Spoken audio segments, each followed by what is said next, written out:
So let's say your willpower just kicked in. Let's say 10 minutes ago, your willpower just kicked in. What is your first priority? What do you do the moment your willpower kicks in? Your first priority when your willpower kicks in is to get yourself out of the deciding phase.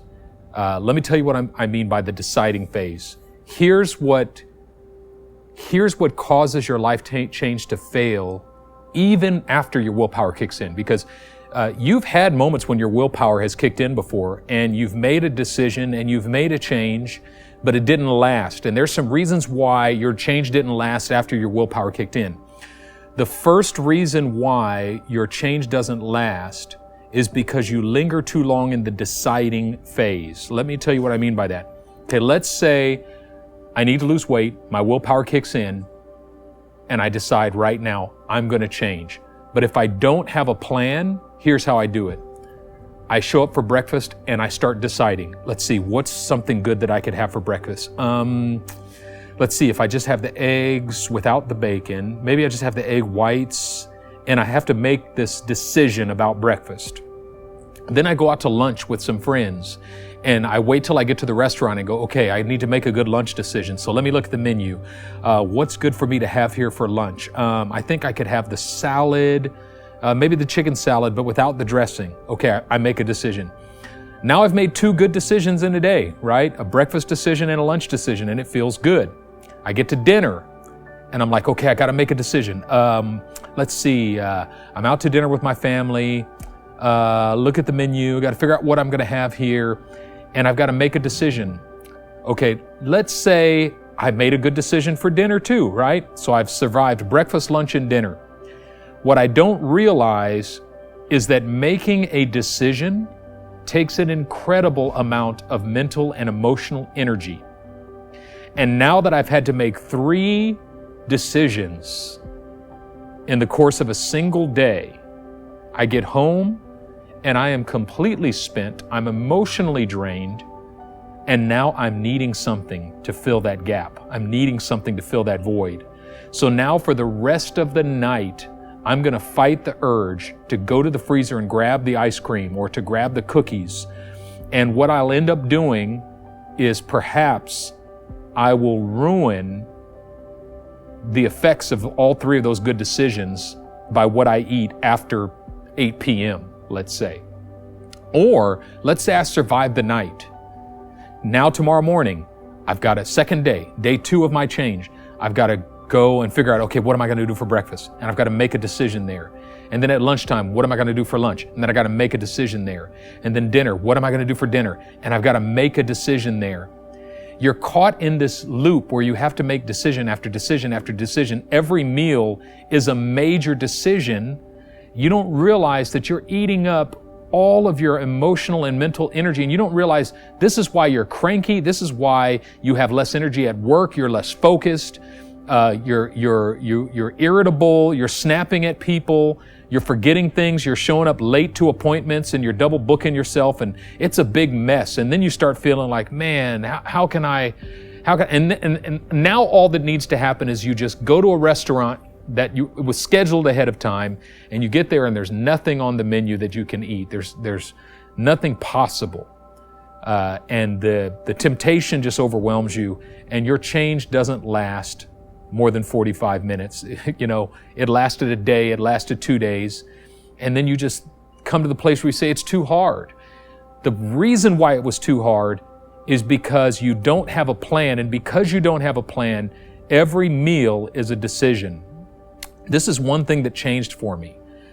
I made a decision, first of all, that I was going to do the ketogenic diet. So that took a lot of the guesswork out. I don't have to decide every meal what my diet is. It doesn't change every meal.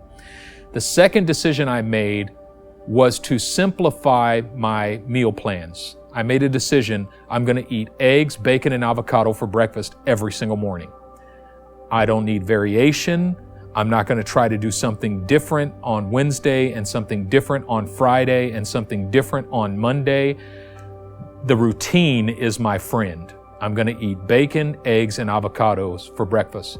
And then the second thing I determined was I'm going to eat chicken and vegetable soup for lunch. Okay?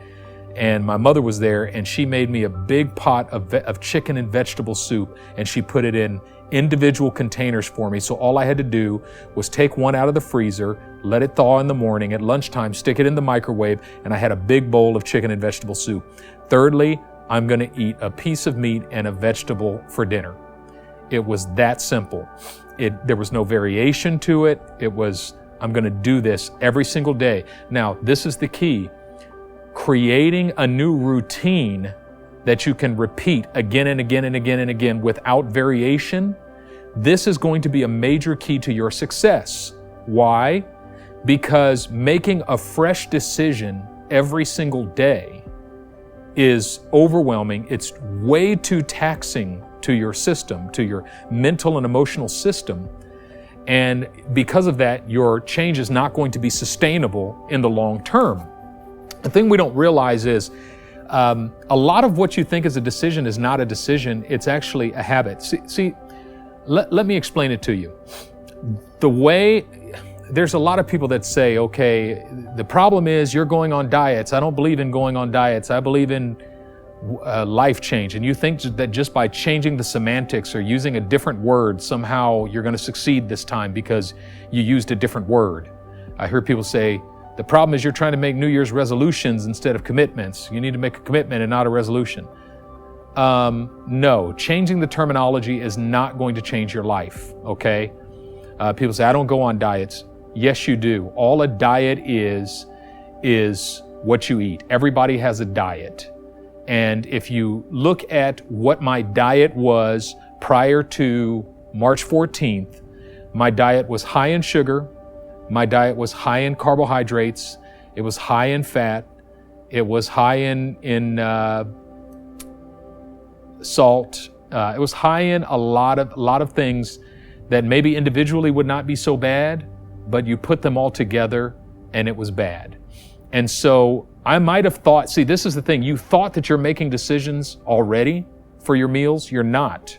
You just have this diet. It's like you've got this menu in your brain, like this schema in your brain, and you're choosing from that menu wherever you go every single day. So for instance, I have this menu in my brain before I started on March 14th, and on my breakfast menu were things like eggs, bacon, hash browns, French toast, pancakes, biscuits, gravy, syrup, butter,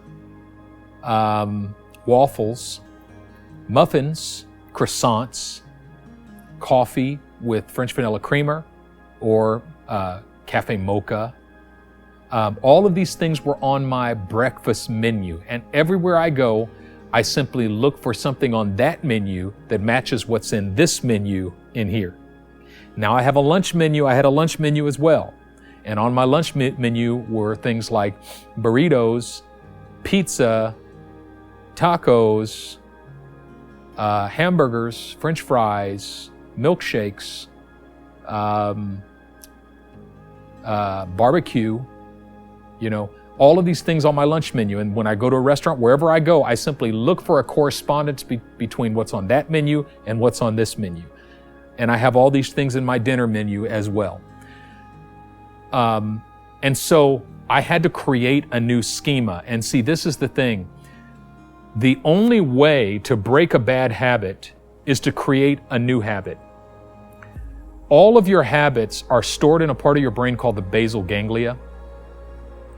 And what the basal ganglia does is it automates your behavior. So anytime you do something more than 3 times, your basal ganglia wakes up and says, oh, okay, we're doing that now. Okay, all right.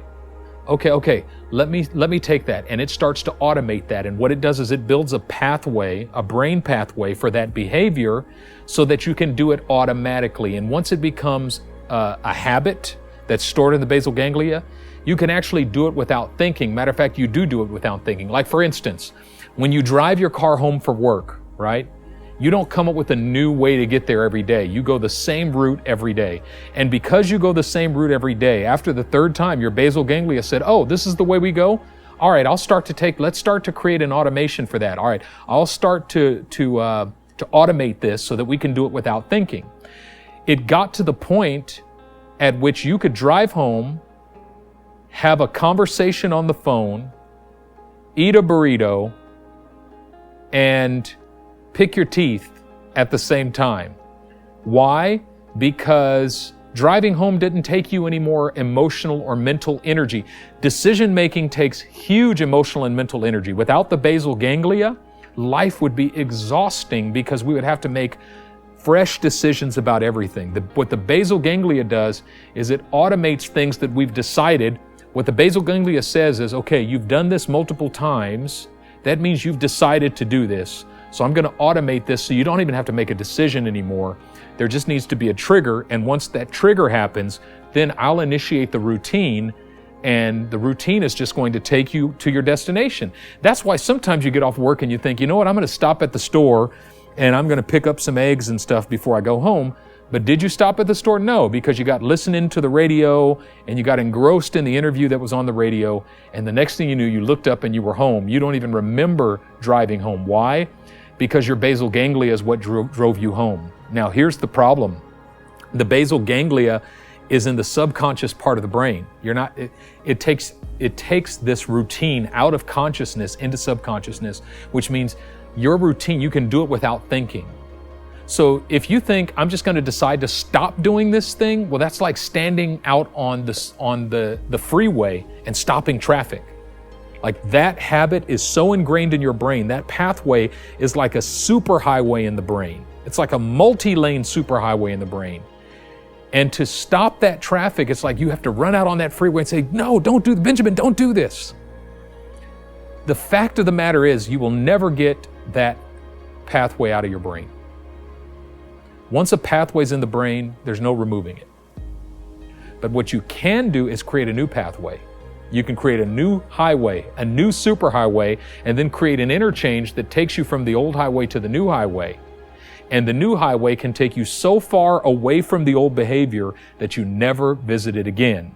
But in order to build the new superhighway, you must create a routine that you repeat over and over and over again every single day. And so for me, that was my eggs, bacon, and avocado. Okay? That was the foundation of a new routine. Whatever change that you desire to make must start with a new routine. And the moment your willpower kicks in, you have to know what that routine is, and you have to start practicing that routine immediately. And what that does is it takes you quickly out of the deciding phase. And once you're out of the deciding phase, you're immediately building the new superhighway. And the new superhighway is about reinforcing this new menu. And once you get that down and you're on the superhighway, then you can have variation, you know. It took me 2.5 months of just eating eggs, bacon, and avocado every single morning for breakfast before I strayed from that and tried a few other things. And it was, you know, because I had traveled. But yeah, you got to establish the new habit, establish the new routine immediately. It's the only way to escape the old routine. If you're trying to make a fresh decision every day and you're making multiple decisions a day, that is not a sustainable change. You're going to fall back into the same pattern. Even though your willpower kicked in, the moment your willpower kicks in, if you don't start building that new superhighway immediately, you're going to fall back into the old way before you know it. Now, so what I would like you to do is, to the best of your ability right now, if you can identify what is that new behavior, like what is that new routine? I'm not saying you're going to start it today or you're going to start it tomorrow, but the moment your willpower kicks in, what are you going to do?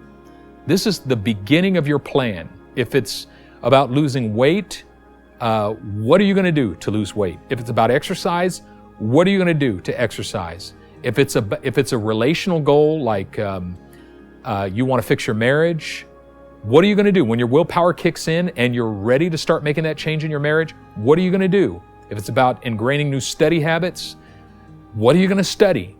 What I want you to do is, in the space provided, I want you to do the best you can to simply identify, this is going to be the new routine. The moment my willpower kicks in, this will be the routine.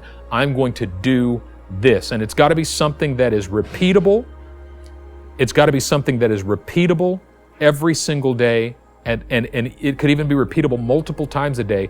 And secondly, it's got to be something that is a clear alternative to the old pattern, to the old routine, and to the old habit. And if you can identify and hone in on this and just focus your mind and heart on this new routine that you're going to establish as soon as your willpower kicks in, that's a huge part of preparing your mind, preparing your heart for the change that you need to make. All right, let's do it.